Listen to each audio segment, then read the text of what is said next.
Paper కి 10 రూపాయలు, Telugu paper కి 5 రూపాయలు ఇస్తావా? Dirty flow.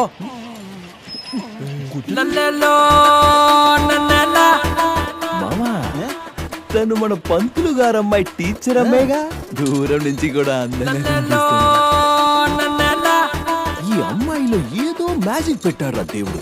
దూరం నుంచి చూస్తే దగ్గరికి వెళ్ళాలనిపిస్తుంది, దగ్గరికి వెళ్తే దూరం పారిపోవాలనిపిస్తుంది. Good morning teacher. కమ్మియరే కమ్మునా వచ్చేస్తుంది. ఎవరే నీకు టీచర్ ఉద్యోగించింది? క్లాసుకు వచ్చిన వాళ్ళకంటే రోడ్ల మీద తిరిగే వాళ్ళకి ఎక్కువ క్లాస్ తీసుకుంటున్నావు. ఈ రోజు ఏ class? It's none of your business. నేను అడిగిన దానికి సమాధానం చెప్పకపోతే బాటిచ్చి కొడతా. కాలేజ్ ముందే బార్ ఓపెన్ చేస్తున్నారు, అందుకే అందరినీ పిలుస్తున్నాను. బార్ ఓపెన్ చేస్తున్నారా? బార్ కూడా రావచ్చా? ఓపెనింగ్ వస్తే మందు ఫ్రీగా పోస్తారా? పిలుస్తుంది తాగడానికి కాదు, మరి గొడవ పడ్డానికి. తాగిన తర్వాత ఎలాగో డెఫినెట్ గా గొడవలే అవుతాయి, అంతే కదా బావా? అవును మావా, అది మన సహజ గుణం. చెప్పు టీచరు, ఎక్కడ గొడవ పడాలి? బార్ ఆపోజిటే గొడవ పడాలి. ఏంటి బారికి ఆపోజిట్ లోనా? మగాళ్ళకి ఆడాలతో గొడవ పడ్డానికి బలాన్నిచ్చేదే బారు. అలాంటి బారుకు ఆపోజిట్ లో గొడవ పడితే పాపం చుట్టుకుంటుంది. Correct correct. It's none of my business.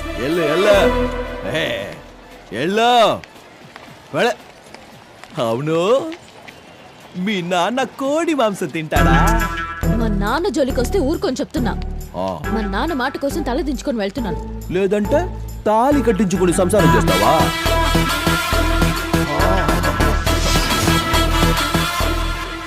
కావాలి కావాలి, న్యాయం జరగాలి. పోరాటం పోరాటం పోరాటం పోరాటం పోరాటం. రావేటు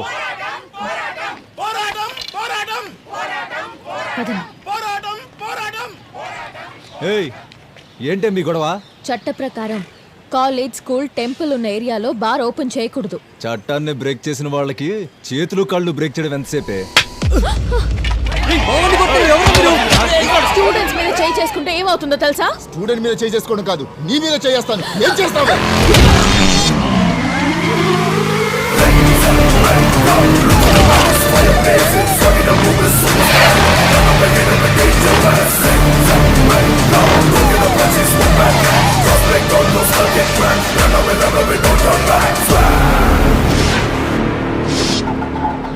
ఆడపిల్లలకు కన్ను కొట్టడమే తప్పనుకున్న కల్చర్ ఉన్న ఈ దేశంలో నువ్వు బుర్ర పగల కొడతానని వెళ్తున్నావేంట్రా? ఏం డర్లే?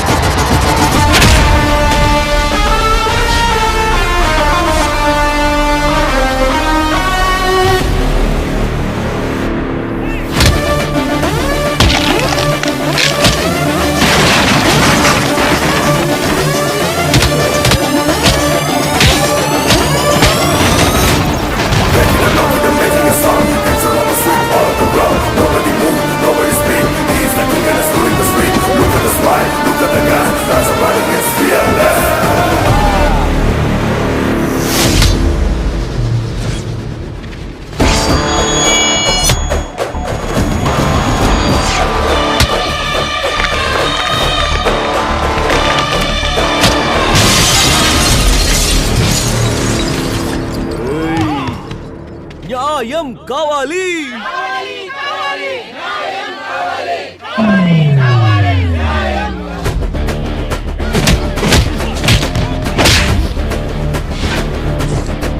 ఏంట్రా ఏంట్రా కర్మ గాలి పెట్టుకున్నారు కదా.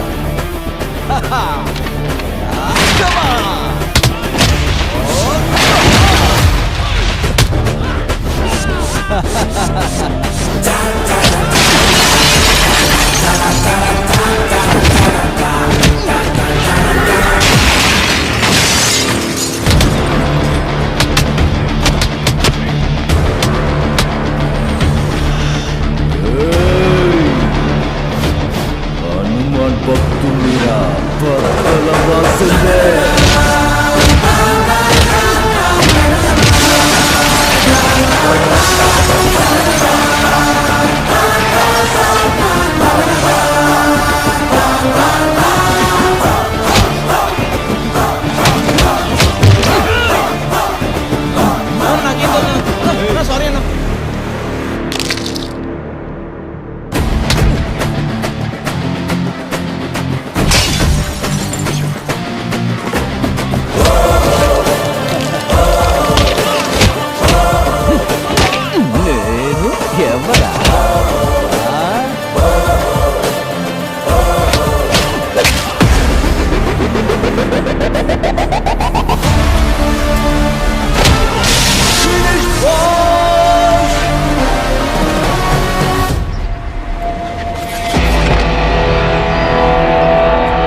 ఏ డార్లింగ్, ఒక్క అబ్బకి ఎంతమందైనా పిల్లలుండొచ్చు, కానీ పిల్లలకి ఒక్కడే అబ్బుండాలి, అప్పుడే విలువ. ఈ ఊరికి ఎంతమందైనా బచ్చాగాడు రాని, కానీ ఈ ఏరియాకి నేనొక్కడనే బాస్. ఈ ఏరియాలోని పర్మిషన్ లేదే ఏం చేయలేమా?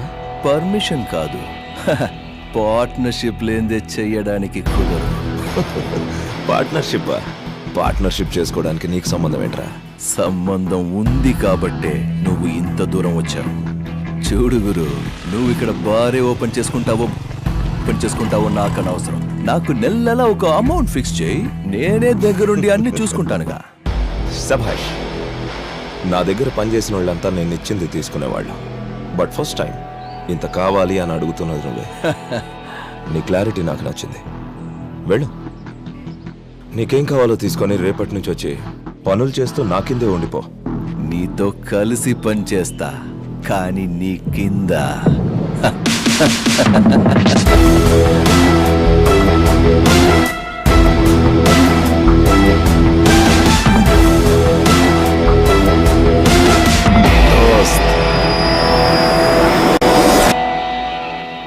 డబ్బులిస్తే పని చేయడానికి 100 మంది జనం ఉండగా అంత పొగరుబోతువాడెందుకురా?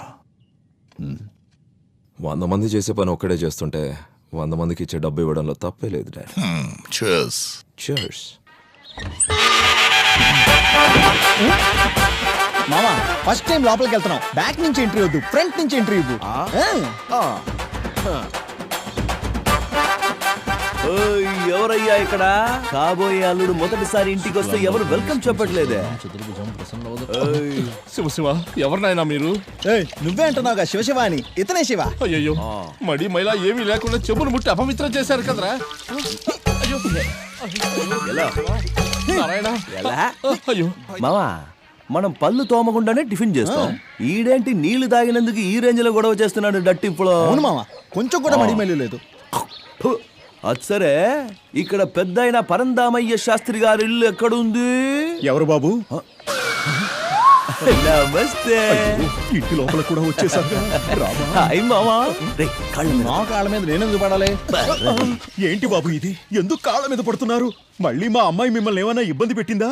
అవును సార్, నా హార్ట్ దొంగిలించింది మీ అమ్మాయి. శివ ఏం మాట్లాడుతున్నావయ్యా? ఏంటి స్వామి, శివ అంటారు, శివుడే వచ్చి అల్లుడు అవుతానంటే వద్దంటారు. What's your problem? అల్లుడా? అర్థం కాలేదు. అల్లుడంటే కూతురు భర్త. ఏయ్, నువ్వెందుకు ఇక్కడికి వచ్చావు? పో బయటికి. ఏంటమ్మా ఇదంతా? మీరు ఉండండి నాన్న. నిన్నెవడు రమ్మన్నాడ్రా? డార్లింగ్, మీ ఇంటికి నేను రాకూడదా? మర్చిపోయావా డార్లింగ్? పెళ్లి పందిర్లో లవ్ ఛాలెంజ్. ఏంటమ్మా ఇదంతా? నువ్వు కాస్త ఆగు నాన్న. ఓహో, అబ్బా అమ్మ ఉన్నారని సిగ్గుపడుతున్నావా? ఏంటమ్మా ఇదంతా? సరే, ఇంకెక్కడైనా మాట్లాడుకుందామా? లొకేషన్ ఎక్కడో చెప్పు. కాస్త ఊడ్చి క్లీన్ చేసి నీట్ గా ఉంచుతాడు మానవుడు. ఏంటమ్మా ఇదంతా అనాలి కదా మీరు. ఏంటమ్మా ఇదంతా? నువ్వు ఆగినానా అని చెప్పాలి. మినీ బుల్డోజర్ లో ఉన్నాడు, అక్కుం బక్కుం లాగా. తన అత్త కొడుకుని. ఓయ్, వాళ్ళ అత్త అంటే మా అమ్మకి నేను ఒక్కడనే కొడుకుని. నువ్వెవ్వడ్రా? చిన్న వయసులోనే తన నన్నే పెళ్లి చేసుకోవాలని పెద్దలందరూ కలిసి ఫిక్స్ చేసి పెట్టారు. చిన్నప్పుడు మ్యాటర్నే నువ్వు ఇంత సీరియస్ గా తీసుకున్నావంటే నువ్వు ఇంకా ఎంత ఎదగాలో అర్థం అవుతుంది. ఎల్లమ్మా ఎల్లు, కొట్టుకెళ్ళి పీచి మిఠాయి కొనుక్కో. మావా, ఈ పిల్లోడికి 10 రూపాయలు ఇచ్చి పంపించు. హలో, పైన జుట్టు మాత్రమే కట్టయిందంతే, నరం కాదు. టీచర్ చేతి మీద కొడుతుంది, తల్లి చెంప మీద కొడుతుంది, తండ్రి విప్ మీద కొడతాడు. కానీ శాస్త్రి ఏకంగా గుడ్డల మీద కొడతాడు. మావా, నువ్వు జమానాలో కొట్టిన డైలాగు ఈడు ఇప్పుడు కొడతాడు. నువ్వు ఇంకా అప్డేట్ అవ్వలేదురా బాబీ. ఈ ఓల్డ్ డకోటా వర్షన్ నీకు అవసరమా? అవసరం అంటారులే. దయచేసి వెళ్ళిపో ప్లీజ్. చెయ్యి పట్టుకోవాలని వస్తే చెయ్యెత్తి మొక్కుతావేంటి? సరే, నేను ఇంకా ఎక్కువసేపు ఉంటే మీ ఫ్యామిలీ పాపం తప్పుగా అనుకుంటారు. వెళ్ళొస్తాను. ఇప్పుడు వరకు మాత్రం నేను దేవుడు అనుకుంటున్నారా? ఎవడేమనుకుంటే మనకేంట్రా? నా బంగారం ఏమనుకోకూడదు. బాయ్ కన్నా, బాయ్ బంగారం. బాయ్ చెప్పించాలి రారా. సార్, ఆ స్థలానికి సంబంధించి అన్ని పనులు కంప్లీట్ అయ్యాయి సార్. కానీ ఒకే ఒక ఆఫీసర్ మాత్రం సైన్ చేయనంటున్నాడు సార్. ఎవడాడు? సార్, అది డాక్యుమెంట్స్ అన్ని కరెక్ట్ గానే ఉన్నాయిగా. సైన్ చేయడానికి ఎందుకు లేట్ చేస్తున్నారు? సార్, మీ డాక్యుమెంట్స్ సరిగ్గా లేకపోవడంతో సైన్ చేయడానికి డిలే అవుతోంది సార్. అంటే నా దగ్గర ఉన్న డాక్యుమెంట్స్ అన్ని ఫేకా, లేక సైన్ చేసిన ఆఫీసర్స్ కి బుద్ధి లేదా? సార్ నేను అలా అనట్లేదు సార్. గవర్నమెంట్ వర్క్ ప్రొసీజర్ ప్రకారమే వెళ్ళాలని చెప్తున్నాను. ఏంటండి ప్రభుత్వం అంటారు, 5 ఏళ్లకోసారి వస్తుంది పోతుంది. మీరు గవర్నమెంట్ సర్వెంట్, మీరు బాగుండాలి అంటే మాలాంటి బిజినెస్ మెన్లు బాగుండాలి. ఆఫ్టర్ ఆల్ ఒక సైన్ చేసేయండి. క్షమించాలి సార్. ఒక ఆఫీసర్ సైన్ 5 ఏళ్లకొకసారి మారే ప్రభుత్వానికంటే కూడా ఎంతో ముఖ్యమైంది. ఎందుకంటే ప్రభుత్వం మారినా ఆ సైన్ వాల్యూ మాత్రం మారదు. సార్ నాకు చాలా పనులున్నాయి, మీరు ఇక బయలుదేరొచ్చు. Well said. మళ్ళీ కలుద్దాం. చెప్పు దోస్త్, ఏం చేయమంటావు? ఓ పెద్ద ప్రాజెక్ట్కి ట్రై చేస్తున్నాను శివ. దానికి ఒకటి సైన్ కావాలి. వాడు డబ్బుకు లొంగట్లేదు. ఎదిరించైనా సరే ఏమార్చైనా సరే నేను సైన్ చేయిస్తాను. ఎవరు దోస్త్? ఎవరా ఆఫీసర్? రామకృష్ణ. బిల్లు క్లియర్ చేసి బాడీని తీసుకెళ్ళండి. రమేష్, చూడండి సార్ నా కూతురు.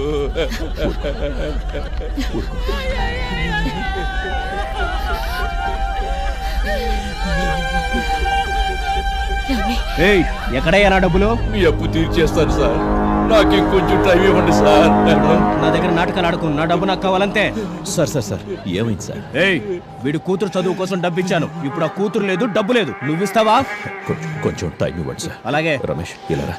ఇదిగోండి, కొంచెం నీళ్లు తాగండి. సరే డబ్బులు లేదంటున్నారుగా, చచ్చి ఇంకా అరగంట కాలేదు. ఈ లివర్ కిడ్నీలు ఎవరికైనా అమ్మేద్దామా? మంచి పేమెంట్ ఇప్పిస్తాను, ఓకేనా? సార్ ఏం మాట్లాడుతున్నారు సార్ మీరు? అయితే సార్ కుదరదు. సార్ సార్ సార్ మీ ఏయ్, కాళ్ళు మొక్కుతాను చేయవద్దు. సార్. సార్ మీకు దండం పెడతా సార్, ప్లీజ్ సార్. ఏమన్నావురా? ఇంకోసారను. ఎవరా నువ్వు? వీళ్ళకి నీకు సంబంధం ఏంటి? కష్టాల్లో ఉన్నవాడి గురించి మాట్లాడటానికి సంబంధాలు అక్కర్లేదురా, మనిషి అయితే చాలు. ఏయ్ చొక్కా వదలరా. మొత్తం బిల్ ఎంత అయితే తెలుసా నీకు? కట్టే స్తోమత లేకపోతే ఇక్కడికి ఎందుకు తీసుకురావడం? ఏదైనా గవర్నమెంట్ హాస్పిటల్ తీసుకెళ్ళొచ్చు కదా. ఎమర్జెన్సీ వచ్చినప్పుడు దగ్గరలో ఏ హాస్పిటల్ ఉందో చూస్తాం గాని జేబులో ఎన్ని డబ్బులు ఉన్నాయని ఎవరు చూడరా. ఏయ్, ఇక్కడి నుంచి తీసుకెళ్లకుండా ఎవడు అడ్డొస్తాడో నేను చూస్తా. పదండి అన్నా, బండి సైడ్ లో ఆపు. ఇక్కడే లెఫ్ట్ లో.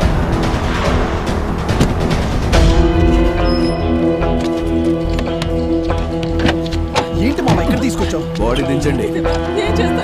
ఏయ్, దించండి రా.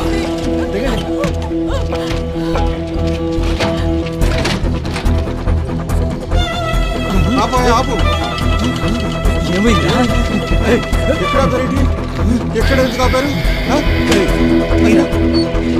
శివ ఏం జరిగిందయ్యా? శివ అడిగేది నిన్నేనయ్యా, చెప్పయ్యా. శివ శివ ఏంటయ్యేది? ఒక్క నిమిషం. దొంగేడు పేడుస్తున్న బంధువులారా, శవాన్ని తీసుకెళ్లే ముందు ఈ శివ టర్మ్స్ అండ్ కండిషన్స్ వినండి. ఇక్కడ చనిపోయిందే ఈమె బాబా పెద్ద మనిషి. తను బతుకున్నప్పుడు ఈమె కోసం ఇంకో పెద్ద మనిషి దగ్గర అప్పు చేశాడు. ఆ అప్పు తీరక ముందే ఈమె చచ్చిపోయింది. సో ఆ అప్పు క్లియర్ చేసి బాడీని తీసుకెళ్ళి. ఏమయ్యా, అక్కడ హాస్పిటల్లో నువ్వే సాయం చేసి ఇక్కడ ఎలా మాట్లాడుతున్నావు? నీకు ఇది న్యాయమేనా? మరి హాస్పిటల్ వాళ్ళే బాడీ నుంచుకుంటే నేను ఎలా డబ్బులు వసూలు చేసుకోగలను? కాదు, బతుకున్నోడికి సాయం చేస్తేనే గుర్తుంచుకోని ఈ కాలంలో చచ్చినోళ్ళకి సాయం చేయడానికి నాకేమైనా వెర్రనుకున్నావా స్వామి? చూడయ్యా, అలాంటిది ఏమైనా ఉంటే ఆ తర్వాత కూర్చుని మాట్లాడుకుందాం. ఇప్పుడు జరగాల్సిన కార్యక్రమాన్ని జరగని. చేసినప్పు తీరుస్తానని ముందు మాటివ్వు, ఆ తర్వాత కూర్చుని మాట్లాడుకుందాం. నేను అప్పు తెచ్చాలా? అయినా నేనెలా తెచ్చగలను బాబు? ఏ మీ వల్ల కాదా?